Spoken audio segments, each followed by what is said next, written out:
So, good evening.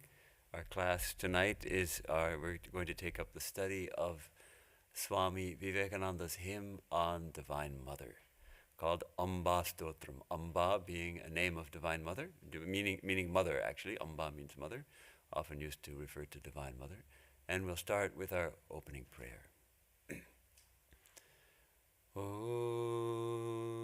Sahana Bhavatu Sahanau Bhunaktu Sahaviryam Karavavahai Tejasvinavadhitam Astu Ma Vidvishavahai. Om Shanti Shanti Shanti. Om, may we be protected together. May we be nourished together. May we gain in strength together. May what we study shine forth in our lives. May we not find fault with one another. Om, peace, peace, peace. So, this is a Sanskrit hymn to Swami Vivekananda wrote on Divine Mother. It's kind of a partner to the Shiva Stotram, which he wrote, which we were studying before, the hymn to Lord Shiva. And this also, we don't know, I haven't been able to find out when it was written, but I presume that it was written when he returned from Kashmir to Belur Mutt. He was staying at the Mutt, which was then situated just south of the current Mutt at Nilambar Babu's garden house. It was a rented premises while they were finishing the renovations at Belur Mutt proper. And Swamiji had been to Kashmir, and he had had profound mystical, life-transforming mystical experiences, both at Amarnath with Shiva and at Kshira Bhavani with Divine Mother. Kshira Bhavani, Bhavani is the name of Divine Mother, and the Kshira Bhavani, she's the Divine Mother who likes the offerings of kshir, so the thickened milk, payasam they offer to this Divine Mother. And so after Swamiji went to Amarnath, and he had this tremendous, what was it? An experience of Lord Shiva, in which Shiva granted him the boon that he would not die until he himself chose to do so. And he was full of Shiva. Then gradually his mind turned to Divine Mother. And he determined that he wanted to visit the Kshira Bhavani. And he went and he became full of Mother. And he heard the Mother's voice. And maybe we'll turn to that a little later. I think best if we start with the first verse, and then we'll maybe read some of his experience at Kshira Bhavani and how that experience we can understand these verses more deeply if we know what experience he had. Because he deals in this hymn with themes of karma and self-effort versus surrender, and it's really a hymn of utter and complete surrender, ultimately. And almost every verse contains this in some way or other, expressing the desire for surrender or the taking of refuge in the Mother. So we'll get this beautiful conception of Divine Mother as the infinite power who does everything, who is the doer, who controls everything, and yet who is ever gracious and granting of refuge.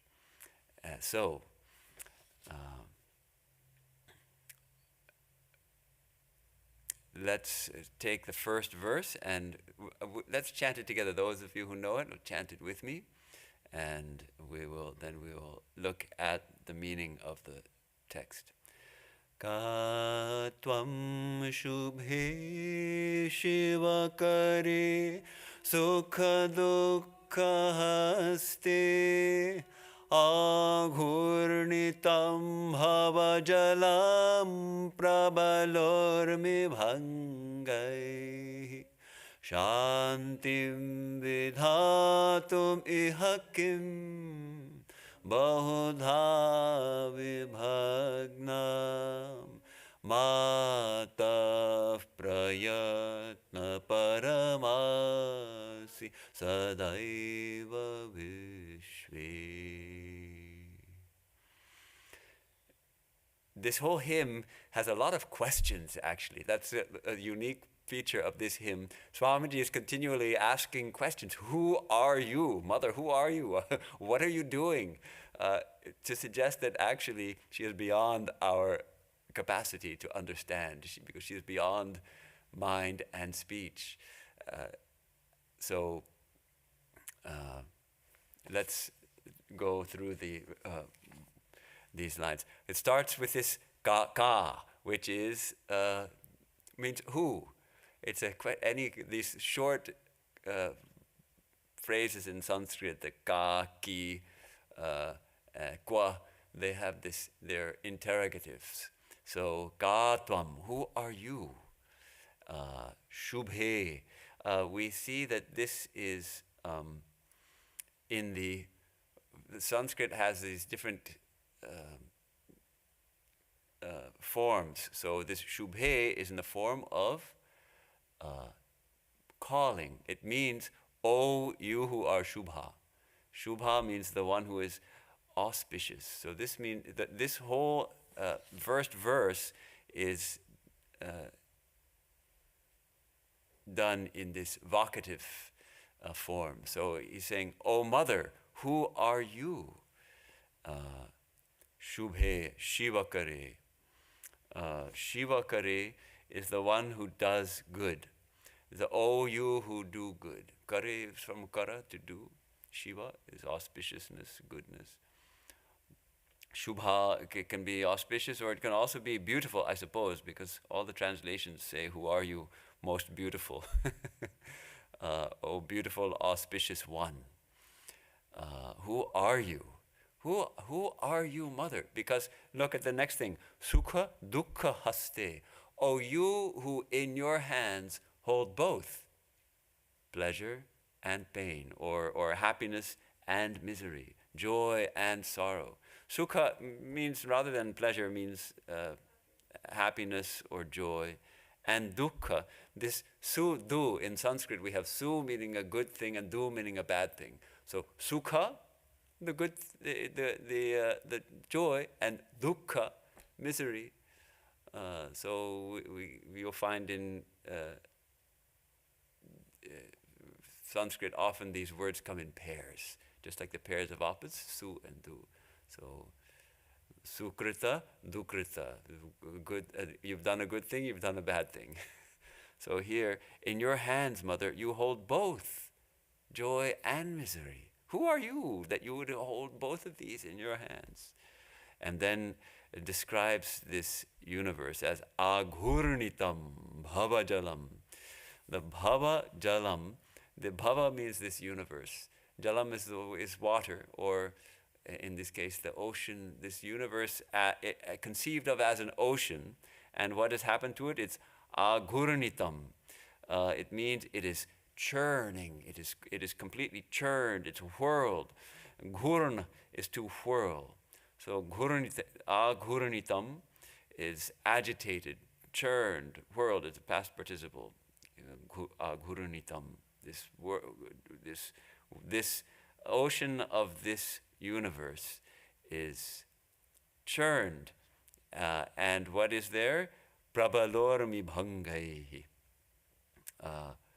By the breaking of mighty waves. The prabala is these mighty urmi waves. And bhangaha is the breaking. The waves are breaking, and by these breaking waves, these tremendous waves, the ocean is whirled to confusion.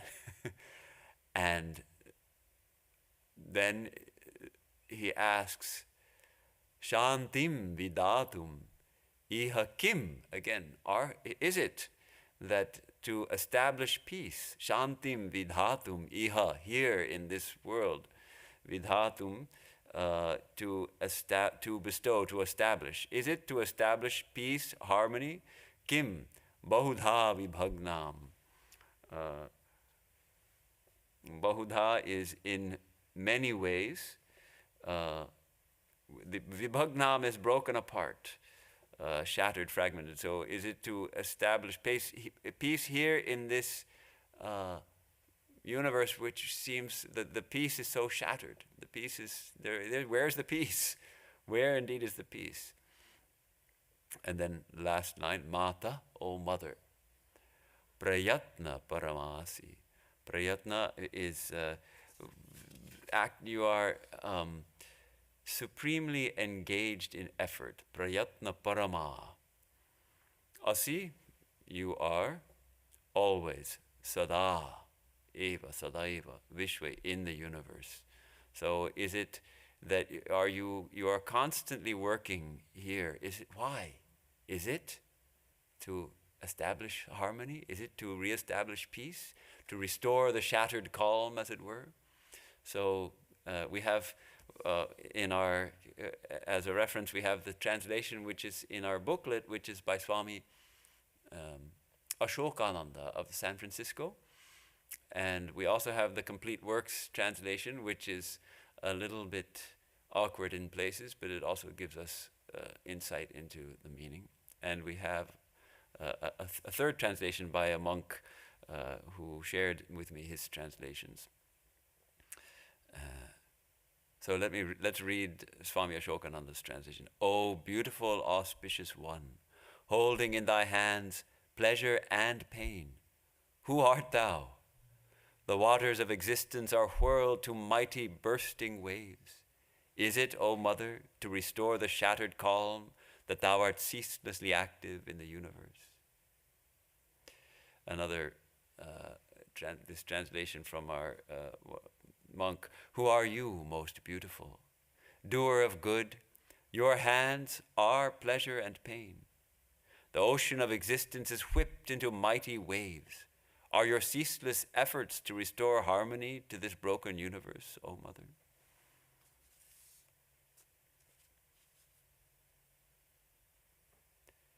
Yes. Is it to restore peace here, shattered in so many ways, O mother, that you are ceaselessly striving in the universe? So we see this idea that mother is ceaselessly acting. And why is she acting? And yet she holds both joy and sorrow, both pleasure and pain. So it leaves us with a big question. Who is mother?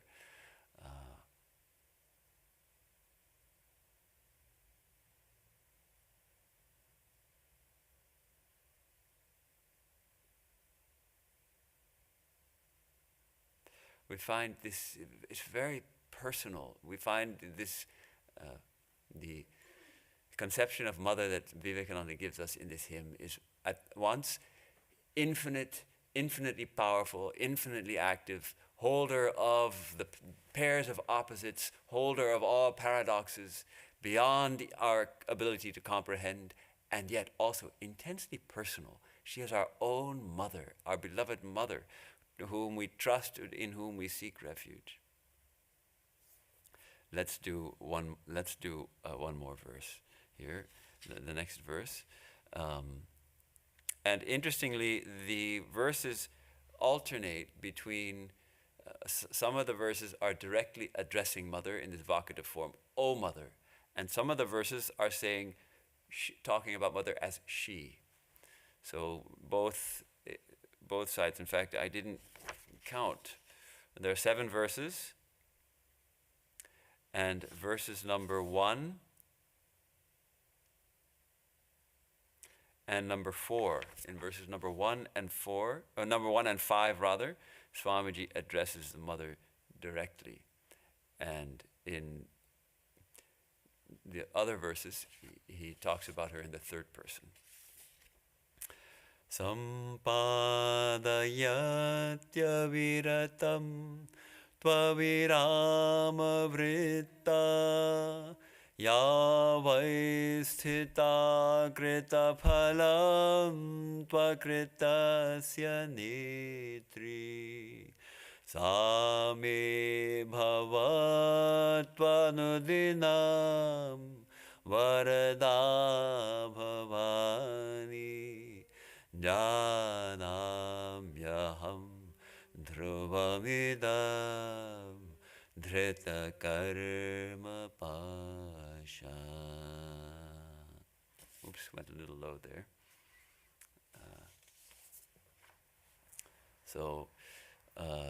Sampadayanti. She accomplishes, she causes everything to happen. What does she cause to happen? What does she do? What she is doing? Aviratam, without ceasing, constantly. Sampadayanti, aviratam, ceaselessly acting.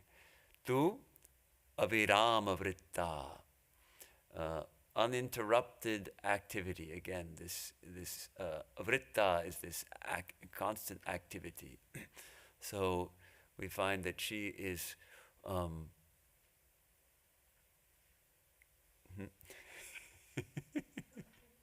I see. We're on verse number 2.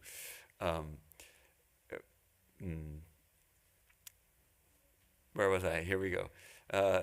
Avirama vritta. She is ever active in this world. And ya vaistita krita phalam tu akritasya netri. Here, this is interesting because there are two interpretations of this. Ya vaistita krita phalam. She establishes, she grants the karma, fruits of karma, krita phala, the fruits of our karma. She is the dispenser of our karma. Fruits of action is karma, right? Krita phala, the fruit of actions. And then she says, akritasya netri. He says, akritasya netri. Tu is a participle which can mean but, or also and, or though, or number of, and sometimes it's just slipped in to complete the meter, because this Sanskrit is, the hymn is written in a certain meter, same rhythm in each line, more or less. Swamiji, in his inspired mood, he made a couple of maybe mistakes in meter and asked his disciple to correct them, Sharachandra. And the version that we're studying is the uncorrected version, because it came straight from Swamiji's hand, whereas the version that's often chanted is sometimes slightly different in a couple of places. But so, akritasya netri, you are the, on the one hand, you are the one who, netri, the one who leads or guides, leads the akritasya, the actions which have not yet been done, which are not done. That's one way of understanding this. So, in the translation we have, who constantly brings about the fruit of actions done and shapes actions yet to be. The karma which is fructifying in this life, she is granting that. And she is also shaping those actions which have yet to be done, or those things which are yet to happen, the stored up karma perhaps. But this is one interpretation.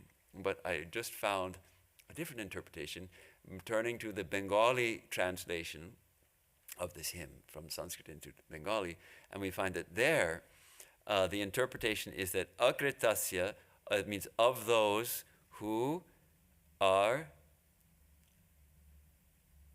akrita. They have gone beyond karma. They have exhausted their karma, perhaps in realization.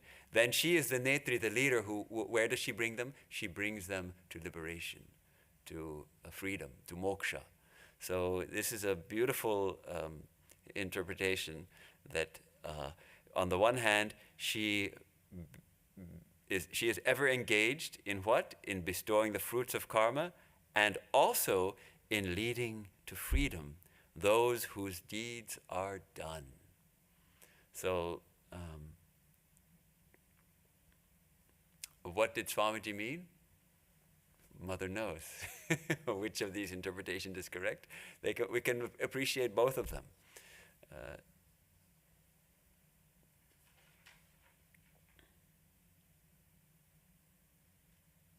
But this first, both the English translations of Ashokanandaji and complete works follow this first interpretation.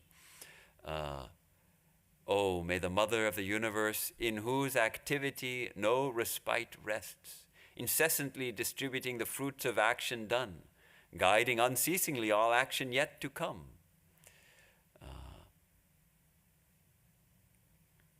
So then the next line is a prayer. Sa me bhavatu anudinam. Varada bhavani. Varada, may she be, may she be to me, Varada, granting boons. May she bestow her blessings upon me.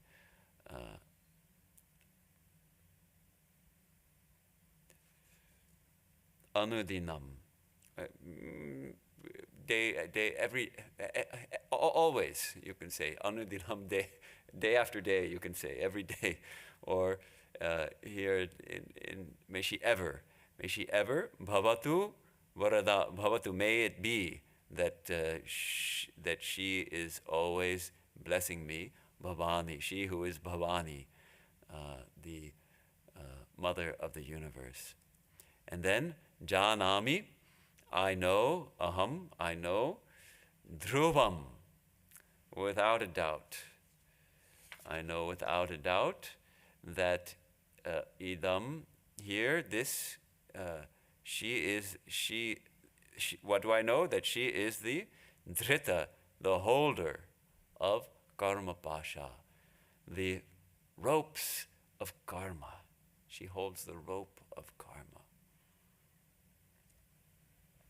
Very interesting. Pasha can be fetter or bond or bash. The bash, as Ramakrishna talks about the bash, and the bash, the fetters. Although here, a nice translation is the rope of karma, because it pulls us. It's not just, say, if you say a fetter, that holds us back, whereas a rope actually is like tied us. You can also be pulled, no? And we can be pulled along by the rope of karma. Why do we come here? We come pulled by our karma. That rope of karma is pulling us. And who holds it? And Mother holds that rope. So let's switch gears for a moment and just look at Swamiji's experience at Kshira Bhavani, because what happened there is remarkable.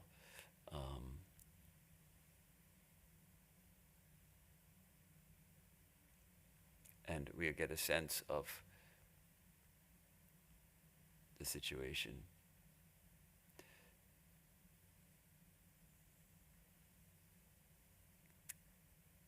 So he went to, in August he was with his disciples in Kashmir, and Nivedita writes that the Swami's attention appeared to shift during the month of August from Shiva to the Mother.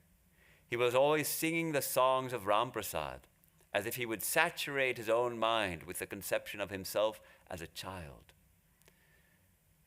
of the Mother. He told some of us once that wherever he turned, he was conscious of the presence of the Mother, as if she were a person in the room. And in fact, later, I remember he writes that he felt that actually Mother's hands are kind of holding his hands. So whatever he's doing, his Mother's hands are holding his hands. So when we hear this Sukha Dukkha Haste, oh Mother, your both misery and joy are in your hands, we feel that Swamiji actually was conscious of the Mother's hands at this time. Gradually, however, his absorption became more intense, she writes, and he tried to understand how Mother manifests also in the painful, in the dark, in the terrible. And we know how that mood deepened and deepened until he wrote his tremendous poem, Kali the Mother. So he became determined to reach by this particular road, the road meaning of the painful, the inscrutable in the world, to reach the one behind phenomena. The worship of the terrible now became his whole cry. Illness or pain would always draw forth the reminder that she is the organ, she is the pain, and she is the giver of pain. Kali, Kali, Kali. So he wrote that tremendous poem. He became overcome with this mood, and he had to write it all down. And do you know the poem? Most of you must know the poem, Kali the Mother. The stars are blotted out. The clouds are covering clouds. It is darkness, vibrant, sonant. In the roaring, whirling wind are the souls of 1,000,000 lunatics just loosed from the prison house, wrenching trees by the roots, sweeping all from the path. The sea has joined the fray and swirls up mountain waves to reach the pitchy sky. The flash of lurid light reveals on every side 1,000,000 shades of death, begrimed and black, scattering plagues and sorrows, dancing, mad with joy. Come, Mother, come. For terror is thy name, death is in thy breath, and every shaking step destroys a world forever. Thou time, the all-destroyer, come, O Mother, come. Who dares misery love and hug the form of death, dance in destruction's dance. To him the Mother comes. Sorry, I wasn't planning to read this poem, but it's a tremendous vision where Swamiji sees Mother here distributing pain also. She is the source of even of the pain. How do we understand that? We don't understand it, we don't like it, and yet Swamiji was determined here also. So, scattering plagues and sorrows, dancing mad with joy. She holds these two paradoxically opposite, these full opposites. She holds them paradoxically in her hands. Scattering plagues and sorrows, dancing mad with joy. And so then he was in the Kshir Bhavani temple, and this temple had been desecrated by the invaders and damaged, maybe destroyed.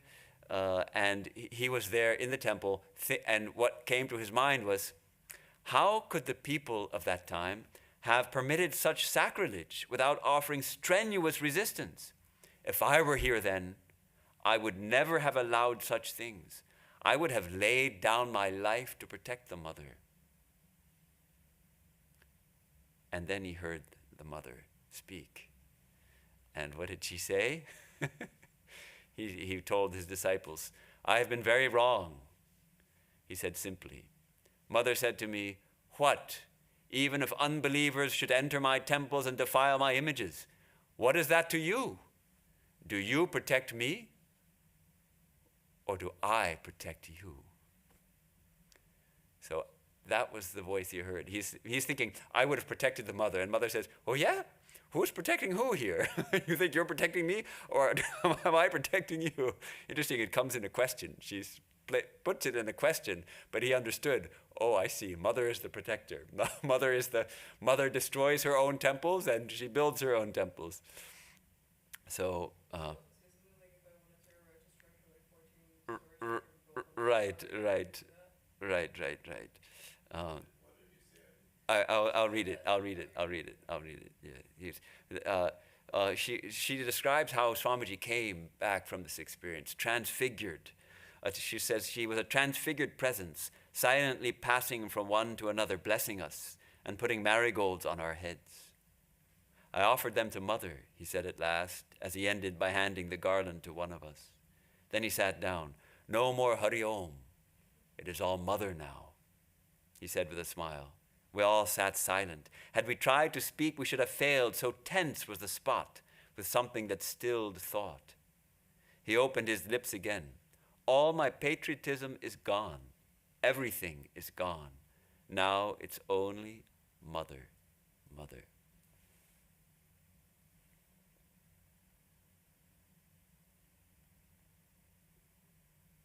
Oh, I don't think I have that quote. So yes, the quote is that I could. Don't you know that I could construct a golden temple of 10 stories right here if I wanted, if it was my will. I'll have to look that up. I missed that one. So here we see this transformative experience. We start to see how he's placing everything on Mother. She's the one who gives both joy and sorrow. And on the one hand, it must be she who is stirring up this universe's ocean into mighty waves. And on the other hand, she's ceaselessly active to restore the calm, to restore the peace. So that's why, in some ways, the best way to chant about that is simply to ask her. Is it that you? Who are you? Are you ceaseless? Is it that are your ceaseless efforts just to restore the shattered calm, or is there something else? So it's amazing.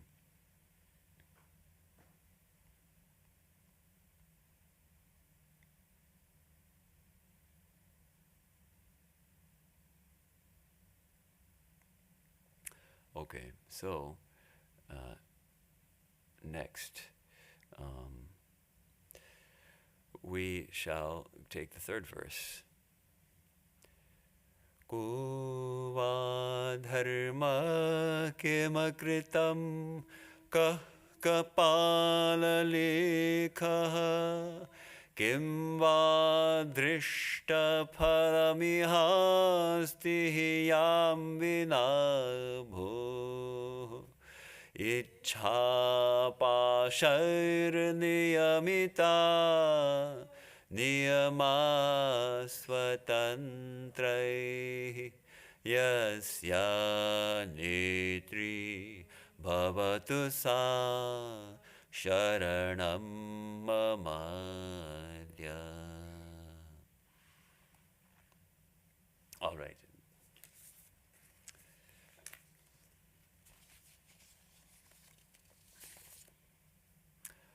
Okay. Kova. What, we can say, what indeed? Here again, he's starting this verse with a question. Kova dharma. What is dharma? Dharma, often translated as righteousness or good actions or religion. It comes from the root dre, to hold, to uphold. And a kind of nice understanding of it is that which is the very essence of something. So the example is given that the dharma of water is wetness. The dharma of a fire is to burn, is heat. So what is the dharma of a human being? To realize our true nature as infinite consciousness and bliss. That is our highest dharma.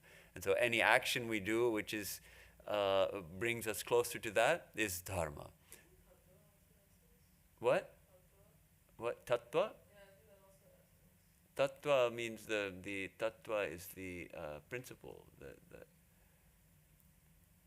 But this the tattva is not here. Are you finding tattva here in this? I'm not finding it there. I'm just saying dharma can be taken as essence. The essence of, in this case, that's one way of interpreting it. That's how Sister Nivedita describes it beautifully when she's discussing this wetness, the wetness of water. So, kova dharma. So, and so actions which take us away from realizing our true nature, from realizing God, those are adharma. Or here he says akritam, kim akritam. What is so kova dharma, kim akritam? What is a wrong action? Akritam, what is not to be done? And so he's asking, and kapala lekha. Kapala is our forehead. And it means, actually, it's said that your destiny is written on your forehead. So kapala lekha, that which is written on your forehead, literally. So what is our destiny? What is our fate or destiny? What is fate's inscription? How to translate that? You can say, Ashokananji translates it literally. He says, "Where is destiny? The writing on the forehead." He includes that. Well, where is destiny? So these are beautiful, beautiful questions. If mother does everything, then where is action and good action and bad action, and what is this karma and our destiny? Where is that? Kim va drishta. Again, another question. What indeed is adrishta, which means actually literally it means the unseen, which means the unseen cosmic record of every action that we have done, that when it fructifies brings about brings the result of our karma to we who have done those things. So here he's asking Kim va drishta, and I think the sort of edited version changes it to Kim karma or something like that. And here also the meter is broken a little bit, because Kim va drishta, there should be a pause there, which means you either need a long vowel or an extra consonant. So Kim va drishta phalam ihasti. Iha here is what is, and the fruit. What is the karma? What is the fruit of karma? And then yam vinabho, without her. Vina is without. Without her, where is action? What is fate? Where are all these things without her? So again, he's putting it to her. And this bho is an exclamation, like, oh. And interestingly, it's often a vocative particle used in addressing persons. So though this is written in the third person, he also includes this bho, which suggests that it's like, oh you mother, without you.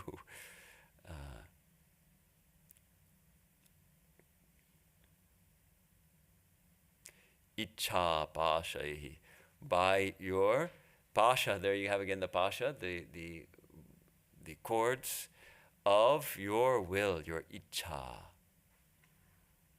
Niyamita, the laws of this.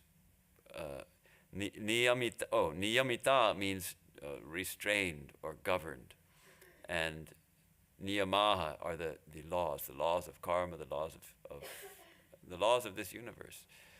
Swatantraihi, by your own will, your independent will, being independent, swatantra. Yasya netri bhavatu sa sharanam mamadya. Yasya,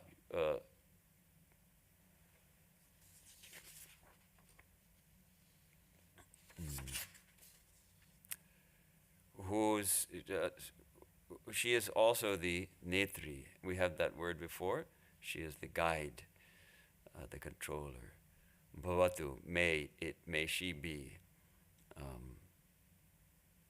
Sa, may she. Sharanam, refuge. Mama, mine, evermore. May she be my refuge. Mamadya. She is the Adya means she is the primal one. She is the primal one. May she, the primal one, shelter me everlastingly. Though actually this Sanskrit is a little more passive voice. The may she be my refuge. May she, the primal one, be my refuge everlastingly. Whereas Ashokananji translates it, may she, the primal one, shelter me everlastingly. So what comes to my mind is that considering all this, considering that she holds the ropes of karma, considering that she dispenses both happiness and misery, considering that she whirls this universe into mountain waves and the flash of lurid light reveals the thousand shades of death on every side, and all of that. what way is there for us? There's only one way. Sharanam, sharanam, sharanam. Taking refuge, taking refuge, taking refuge. That's Sri Ramakrishna's prayer also, that we read on Wednesdays. I throw myself on thy mercy. I take shelter at thy hallowed feet.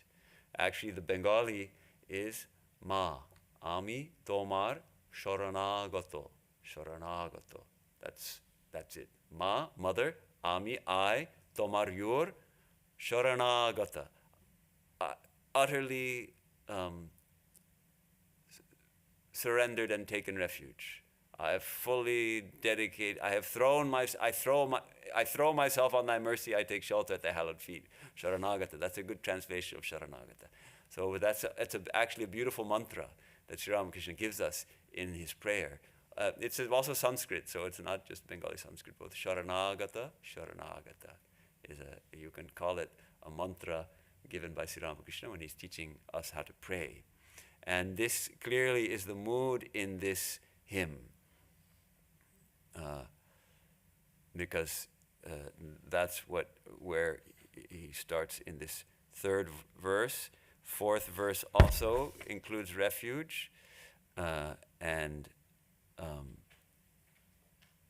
sixth and seventh also he's talking about taking refuge. And 5, of course, praying for constant protection, and verse 2 also praying for her that she be ever blessing. So it's a hymn both expressing wonderment and amazement and inability to understand the infinite mother, and seeking for her protection and blessings always, and taking refuge at her feet. Why is Mama together with Adya? Can't hear you. Why is Mama together with Adya? Well, this is Sanskrit poetry, so the order of words doesn't matter that much in Sanskrit poetry. You can mix them all up to fit the meter and to make it poetic. Why is Mama Adya? Yeah, Mama, my, you, she, the primal one, be my refuge. Sharanam, Mama Adya. Okay.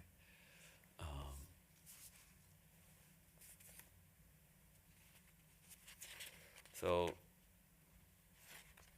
in 1899, Swamiji had a talk with Sister Nivedita about Divine Mother, and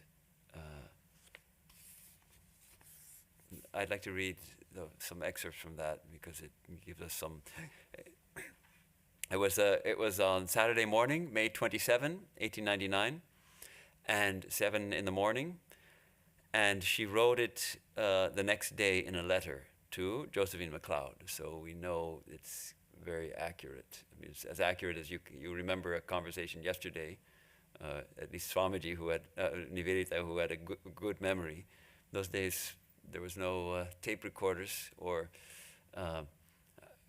mobile phones with recording functions, so you had to write stuff down or remember it and write it down. So people were good at remembering conversations, writing them down. So it's interesting because he starts the conversation asking her, "Do you remember the man who said, 'I believe in God and the angels and not in nothing else'?" And Nivedita says, "Was it about loafing about the throne?" Swamiji: "Yes, a darned right better business than loafing about the throne." So he's quoting actually a poem by John Hay, which was written in 1871 called Little Breeches. And the line that he's remembering is almost like that. It's a darned sight better business than loafing around the throne. And the whole poem is about his little boy who gets lost in winter, and the angels, and then he gets saved somehow, and the angels have saved him. And so the last verse of the poem, "How did he get there? Angels. He could never have walked in that storm. They just scooped down and toted him to where it was safe and warm. And I think that saving a little child and fotching him to his own is a derned sight better business than loafing around the throne. As if the angels are just loafing around the throne of the Lord or something. So Swamiji obviously had read this poem, and so then he says, well, that's my position. I believe in Brahma. So he didn't quite read. He said, I believe in God and the angels and not in nothing else. That line is, oh yes. The first verse starts out, I don't go much on religion. I never ain't had no show. But I've got a middlin' tight grip, sir, on the handful of things I know. I don't pan out on the prophets and free will and that sort of thing. But I believe in God and the angels ever since one night last spring. And then he goes on the whole story of that poem. But so that's my position. I believe in Brahman and the gods and not in nothing else. Obviously, this idea that on the one hand, if you believe in Brahman, the staunch non-dualists say, the gods, that's part of Maya, that's part of duality. But for Swamiji, I believe in Brahman and the gods and not in nothing else. And then, of course, Sister Nivedita is going to speak at Kali Ghat. She's going to give a lecture on Divine Mother Kali. And so he says, they have put me down to preside at your lecture, but I shall not go unless I am perfectly well, and I must tell you plainly that I don't expect to be that.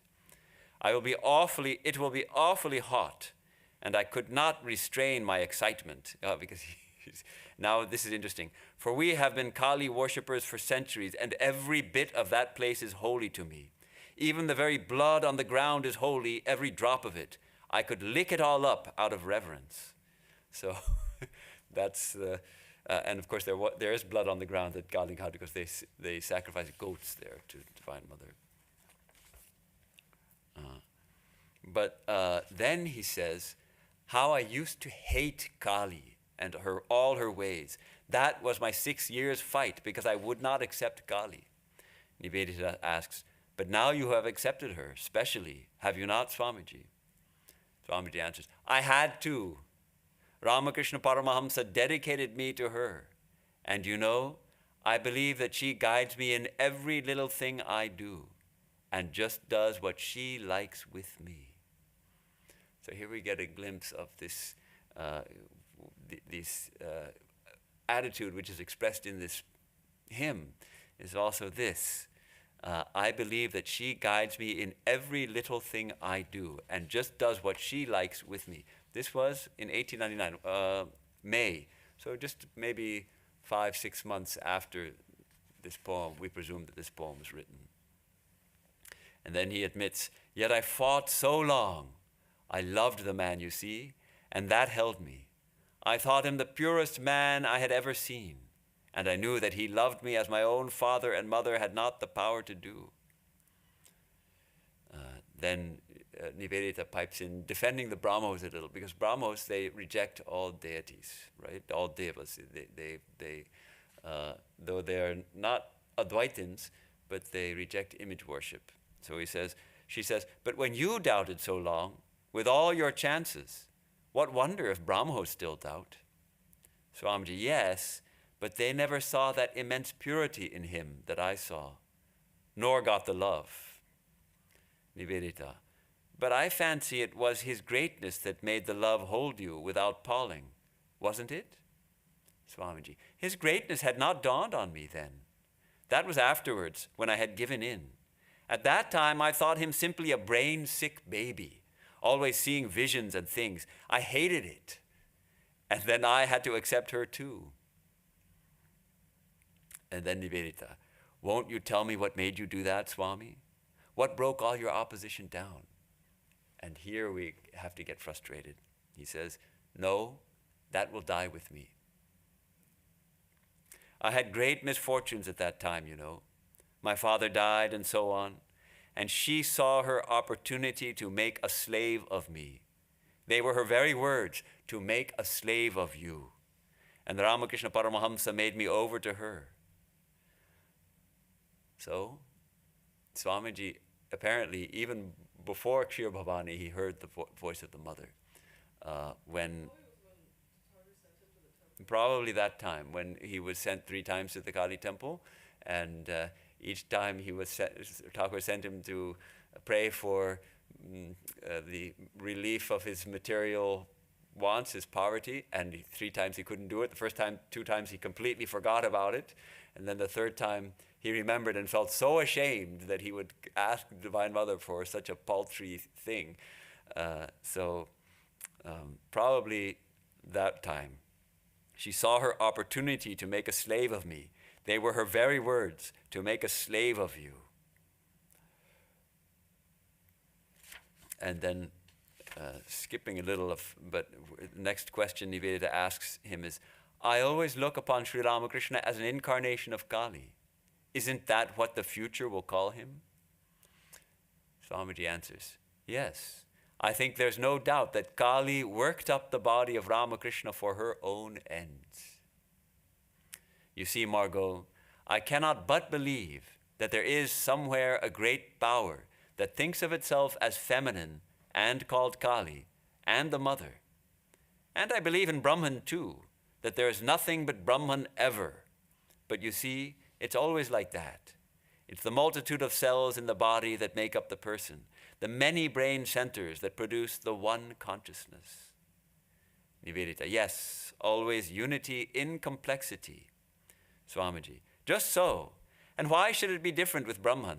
It is Brahman, the one, and yet it is the gods too. And so you see, I believe in Brahman and the gods and not in nothing else. So that's how this conversation unfolded. We find that somehow Swamiji feels the need to defend the belief in a deity. Because on the one hand, he has this strong non-dualist side, an Advaitin side, and yet he cannot but believe that there is somewhere a great power, a Shakti, that thinks of itself as feminine. It's the divine feminine, and called Kali and the mother. And I believe in Brahman too. So both. I believe that there is a power that calls herself, that thinks of herself as feminine, and is called Kali. So this is. Can't hear you.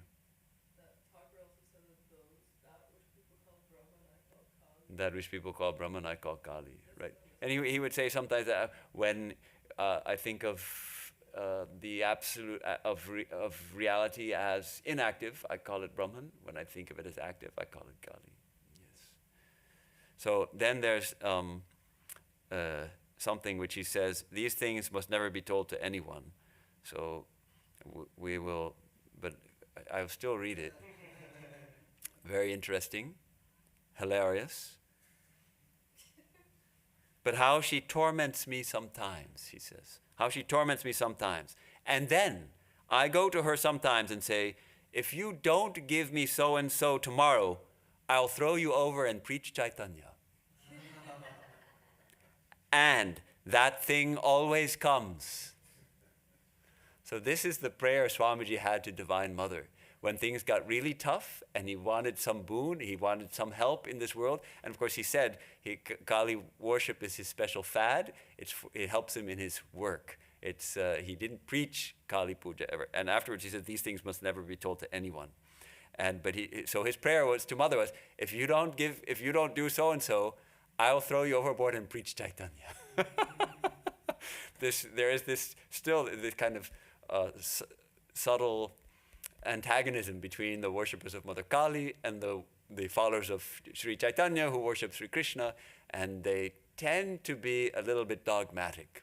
The Chaitanya followers maybe a little more than the Mother followers, but both get dogmatic. They get that Mother is the way. But so the Chaitanya Deva's followers have been known to be a little bit fanatical. They're fanatical. Oftentimes they're fanatical. They're getting diluted with Sri Ramakrishna's advent and his teachings. But fanatical means, just like Christians will say, unless and until you accept Jesus as your personal Lord and Savior, you're going to go to hell. So well, let's not name any names of any organizations, please. But there are people who, the sort of narrow-minded followers of Krishna, but at least they don't send you to hell for eternity. They just say, unless and until you accept Krishna, you'll have to be reborn. So, and some Buddhists also say that. There are some narrow-minded Buddhists who say, until you become a Buddhist, you'll keep coming back because Buddha's path is the highest path for liberation, realizing whatever. But Sri Ramakrishna has come to break all that idea and establish harmony. And so Swamiji also is like that. But here, that's why he didn't want this publicized, right? He shows a little bit of he gives a little dig at the Vaishnavas here by how he talks to Mother. And then Nivedita asks, you mean they are not arguments for the world to hear? Never, said Swami, going away. So this is a conversation, delightful conversation between Vivekananda and Sister Nivedita. And we have been talking for almost an hour. Any other comments, questions? Are there less words in Sanskrit compared to other languages? Is it so specific? Are there less words in Sanskrit than other languages? Well, it looks like, translation is always a great challenge when you translate something from one language to another. And English, it looks like the words, it depends on what you're translating here, but oftentimes it looks like it might be a little more, Ka tvam shubhe shivakare, who are you, most beautiful, doer of good. So, yeah, you have more words there. I think that's true of most languages. But Spanish, I think, has more words. Spanish has more words than English. If you look at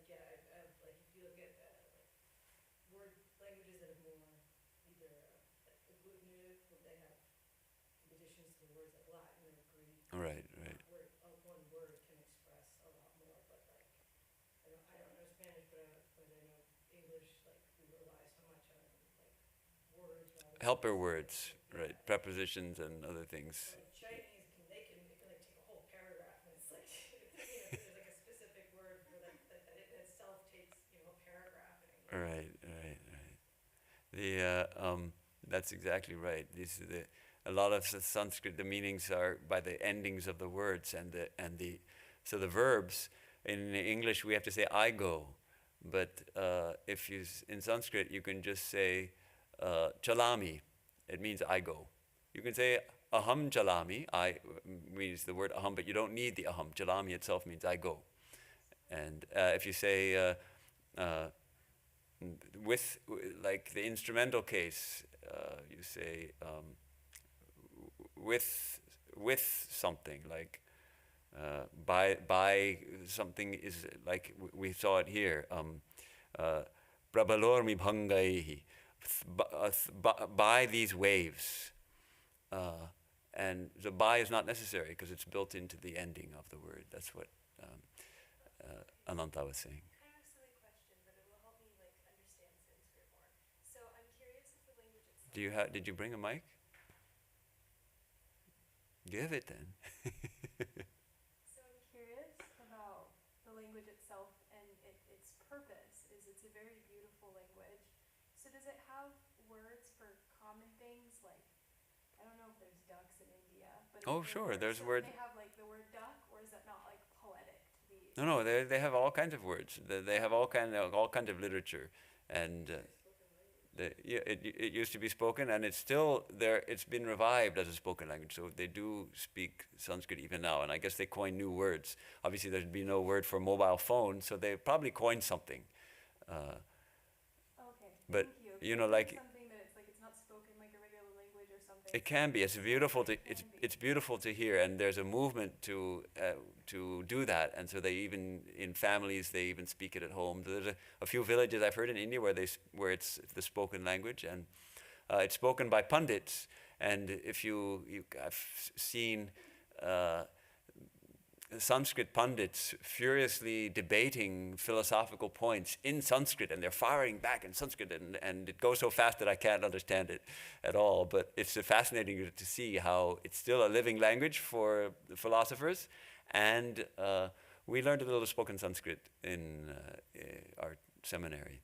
And so you can sign up for a class online. I'm sure there's spoken Sanskrit classes. This organization, they want the people to keep speaking it, keep the language alive. He's teaching you spoken Sanskrit? Starting with the alphabet. Okay, that's reading, reading and writing mostly. But good. Okay, good. Other comments? Any comments or any questions online? Okay. Well, it looks like we'll finish it the next time. Thank you for joining me in this study of the Ambā Stotram. This beautiful. Did we actually? We did the first 3 verses, right? Yeah. Did we read the translation of the 3rd verse? Yeah. Yes. But not the 4th. Did we chant the 4th? No. Okay. Let me read this other translation. What is right action? What is wrong? What indeed is fate or karma or its fruit? Without her whose sweet will, cord-like, controls all laws, may she, the guide, be my refuge. Netri.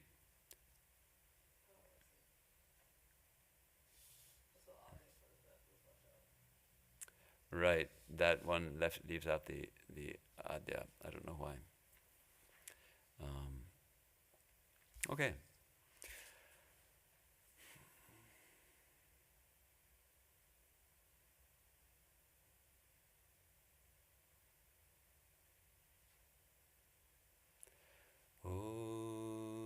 Asato ma sadgamaya, tamaso ma jyotirgamaya, mrityor ma mritangamaya. Om Shanti Shanti Shanti. From the unreal, lead us to the real. From darkness, lead us unto light. From death, lead us to immortality. Om, peace, peace.